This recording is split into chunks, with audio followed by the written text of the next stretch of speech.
एकीकडे कायद्याची पायमल्ली आणि बेकायदेशीर कारवाया करणाऱ्यांना पाठबळ. बाळापूरच्या प्रशासनाची निंदास्पद अवस्था.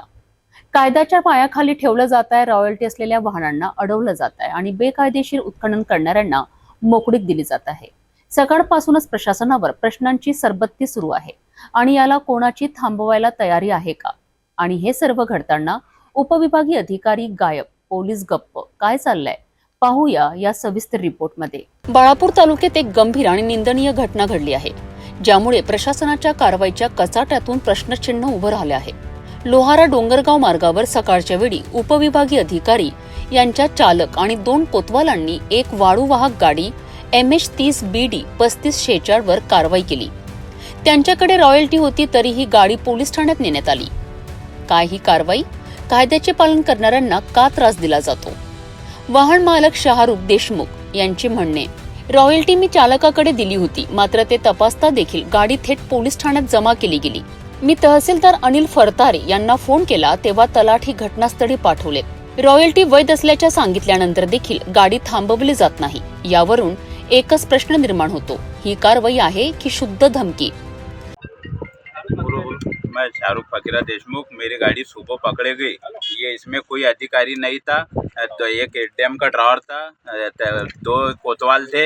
इनने मेरी गाड़ी पकड़े, इनको सुबह रॉयल्टी चेक करते आई नहीं। इनने एक ETP नंबर चुका के रॉयल्टी गाड़ी इनवैलिड बताई। बाद में अधिकारी लोग आए, तलाटी लोग आए महसूल के, यहाँ पर आए, इनने रॉयल्टी चेक करे, वैलिड बताए। बाद में भी इनका कहना है कि गाड़ी लगा दो पुलिस स्टेशन।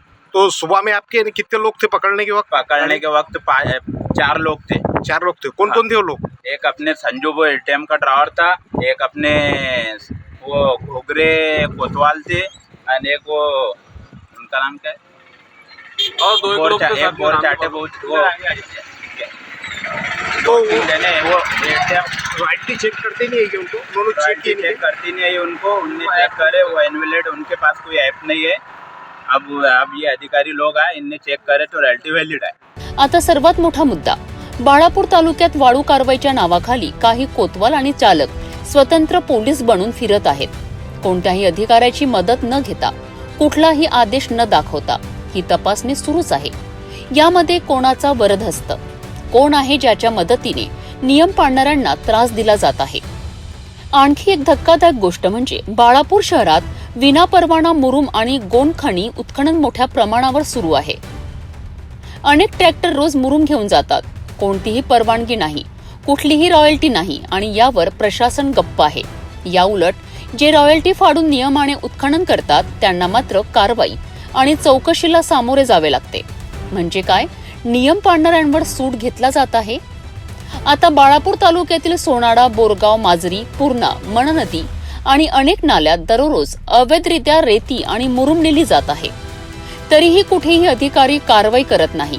उलट जे गाड्यांवर रॉयल्टी असते त्यांना अडवलं जातं. हा प्रकार थांबवायला हवा. जर प्रशासन आणि पोलीस या प्रकारे दुर्लक्ष करत राहिले तर जनतेने प्रशासनाला चौकशीला बसवले पाहिजे. सरकार आणि चोर यामध्ये आता फरक उचलण्याची वेळ आलेली आहे. आपले अधिकार आणि न्याय मिळवण्यासाठी आता लोकांनी उठाव केला पाहिजे. आता न्याय कुठे आहे, प्रशासन कुठे आहे? एकीकडे बेकायदेशीर मुरुम उत्खनन सुरू आहे आणि दुसरीकडे रॉयल्टीवाल्यांना त्रास दिला जातोय. म्हणजे काय, प्रशासन नुसते काय करत नाही तर ते कायद्याची धुंदी करीत आहेत.